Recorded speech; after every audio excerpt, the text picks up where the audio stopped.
If you've never done mobility work before or you're a complete beginner, this is where you're going to start.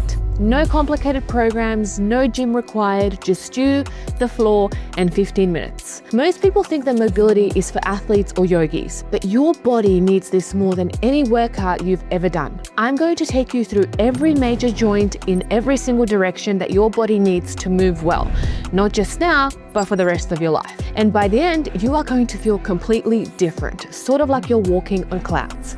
Let's go. For the duration of this routine, you are going to stay in a deep squat. If you find it difficult to get into this position right now, you can elevate your heels slightly on a pair of yoga blocks or some slant boards or anything where you can put a wedge under your heel so you can sit down more comfortably. And from there, we're just going to move our joints through its full range of motion and move that through reps so that we can increase the range of motion and get stronger in our end ranges. So the first thing you're going to do is you are going to grab your right ankle with your left hand and you're going to dig your left shoulder into the knee.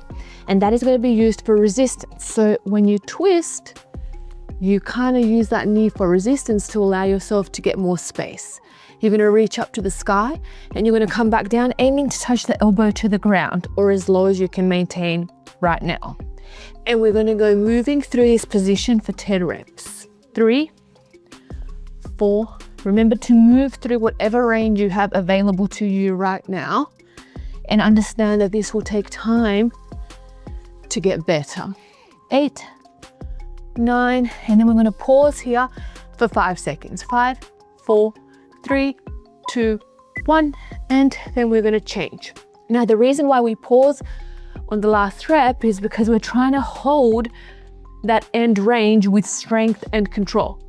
And that's where we increase our range of motion so that next time we come back, we're able to hold it in a deeper position for longer periods of time.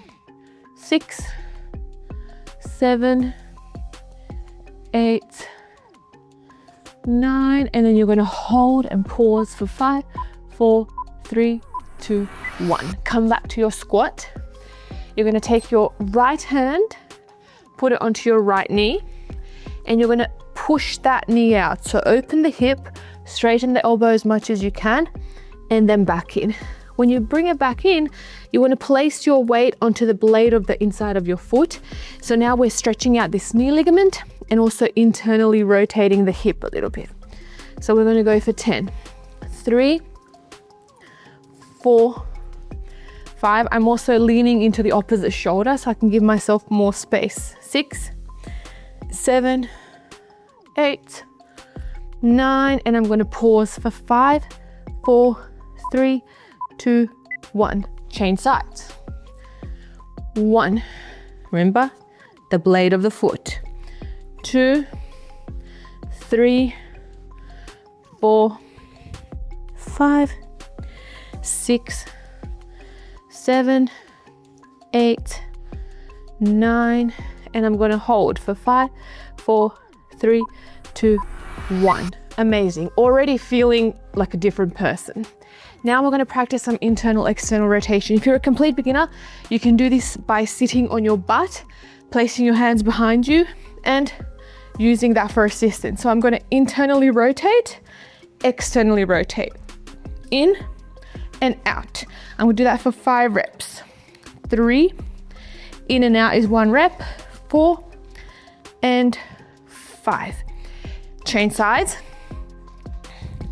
1, 2, 3, 4 and 5. If you're more advanced, you can do this from a squat position. So it's going to look like this. 1, 2, 1, 2, 1, 2. And I can also use my hands to assist me here, but still more range of motion because I'm coming from a squat. Changing sides. 1, 2. Use your hands as much as you need for support. 2. The point is to make the transition smooth and not clunky. 4,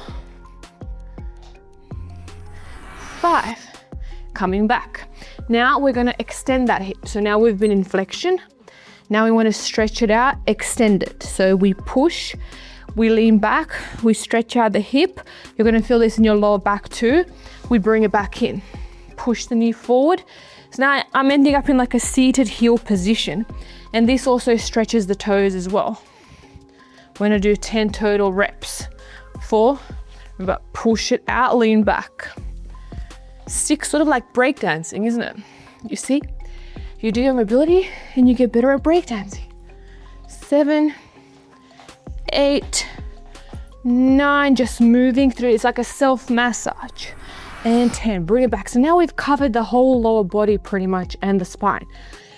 Now we're going to extend. So from that squat, you're going to place your hands on the floor and you're going to lift your butt up, straightening the knees. If you can't touch the floor, you can keep your hands on some blocks and then move from there. So the point is to extend, stretch through the hamstrings and the posterior chain, come back into a squat. So we're hinging, lubricating those hips, stretching out those hamstrings, but always moving through the positions. And you can see it's been around 5 minutes and my body is already loosened up dramatically. So if you sit a lot for hours on end, doing this every hour, moving your body, giving it some medicine, that's where we want you. And here, you're gonna shake it out. So you're just gonna swivel the hips, shake it out for 10, and already you should be feeling super loose. You're gonna start to bounce there in that position, a little bit of ballistic movement. This really opens up everything and makes you feel almost like you're ready to tackle the second part of your day or the first part of your day if you're doing this first thing in the morning. And to finish off, you're gonna get into this straddle position. Again, if you can't reach the floor, place it on some blocks. You're gonna place the hand down on the floor, you're gonna twist.